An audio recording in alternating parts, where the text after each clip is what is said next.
It happens every December. You think, wasn't it just summer? A whole year gone. But you can barely remember what filled it. Your commute blurs into one identical loop. The months blend together. And suddenly you're asking where an entire year disappeared to.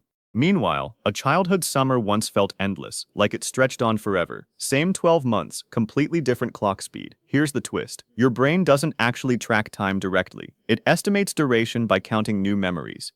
So this is really the mystery of why your brain seems to be fast-forwarding through your own life. Here's what makes it strange. The clock itself never sped up. A year was 365 days when you were 10, and it's 365 days now. Nothing about the actual passage of time has changed.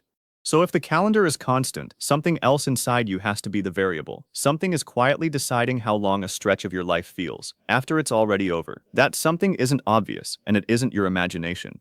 It's a mechanism running in the background of every ordinary day, one you've never been taught to notice. And once you see how it works, you'll understand exactly why some years vanish and others stretch. Here's the part almost nobody realizes. Your brain has no built-in stopwatch. There's no internal ticking clock counting seconds as they pass, the way a wall clock does. Instead, your brain does something far stranger.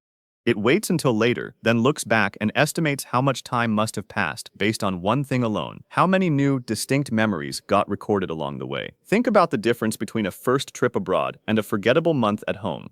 The trip comes back in vivid pieces. The smell of unfamiliar food, the sound of a language you didn't recognize, the layout of a street you'd never walked before. The month at home comes back as almost nothing. A gray smear with no distinct edges, same number of days.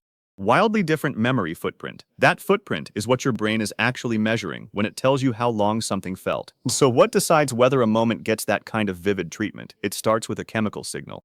The instant something new or unexpected happens, your brain releases a burst of dopamine, tied specifically to novelty, not pleasure, novelty. That burst acts like a flag planted in the moment, telling the rest of your brain, this one matters, hold on to it. A new food, a new face, an unfamiliar street corner, all of it gets tagged the same way. Meanwhile, a moment that matches yesterday's moment, and the day before that, and the one before that, gets no flag at all. No tag, no priority, no reason for the brain to spend resources storing it in detail. Once something is tagged, it has to actually get written down somewhere, and that job belongs to a structure called the hippocampus. Picture it as the brain's archivist, the one deciding which moments get filed away as detailed, retrievable memories, and which moments get tossed straight into a shared, undifferentiated pile. When dopamine flags a moment as novel, the hippocampus responds by encoding it richly, multiple sensory details, more connections, more retrievable texture later. When nothing gets flagged, the hippocampus barely bothers. This is the part of the story where the actual density lives.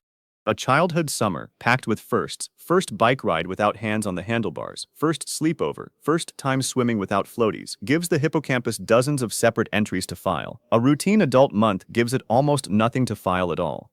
And here's the key insight. It's not that the month didn't happen, it's that almost none of it got written down in a form your brain can later count. Why would your brain be built this way in the first place? It goes back to survival. For most of human history, unfamiliar meant dangerous, or at least worth paying attention to. A new predator path, an unfamiliar berry, a stranger approaching camp. These were the moments that needed sharp memory, because missing them could cost you. Familiar, on the other hand, meant already learned, already safe, already handled, so the brain built a shortcut. Unfamiliar equals important. Familiar equals skippable. It's an efficient system, not a flawed one. Childhood happens to be a season of life where almost everything is unfamiliar, so nearly everything gets flagged as worth remembering. That's not because childhood is magical. It's because a child's brain is encoding almost everything by default. Adulthood works against that default in a very specific way. As routines pile up, commutes, grocery runs, the same coffee order, the same conversations, a different part of the brain quietly takes over the job of running your day, the basal ganglia. This is the habit center, and it's remarkably good at what it does. It runs familiar sequences on near-total autopilot, freeing up your conscious attention for other things. That's useful in the moment. You don't have to consciously think through every turn on a drive you've made 500 times. But there's a hidden cost. When the basal ganglia are running the show, those moments often never even get sent to the hippocampus for encoding in the first place. They're handled and discarded before deep memory ever gets involved. That's the mechanism behind the commute you can't remember. It's not that your memory failed. It's that the moment was never sent to the archive to begin with. Now stack these two effects together. Sparse dopamine tagging, because nothing felt new. Sparse hippocampal encoding, because there was nothing flagged worth filing. The result is a stretch of adult life with very few distinct markers sitting in memory, and when your brain later tries to estimate how long that stretch felt, it counts markers, not minutes. Few markers reads back as a short stretch, even though the calendar says otherwise. There's a second force working alongside this one, and it has nothing to do with memory density at all. It's simple math. A year is 1/10 of the total life a 10-year-old has lived so far. That same year is only 1/40th of the life a 40-year-old has lived. Even with identical memory encoding, the proportion alone shrinks. The year becomes a smaller and smaller slice of your total lived experience the more years you accumulate, which quietly compounds the felt compression on top of the memory effect. So here's the part that actually matters. If sparse memory encoding is what compresses time, then the fix isn't rest, and it isn't more free time on the calendar. The brain's real off switch for this compression is novelty.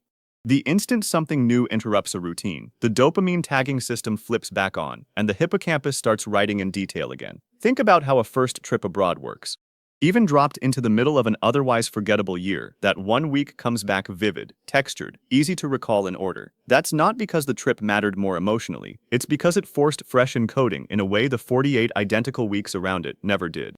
This is genuinely good news, because it means you don't need a big life change to work with this system. You don't need to quit your job or move across the country. You need something much smaller, one deliberately new experience that breaks a habit loop before it finishes running.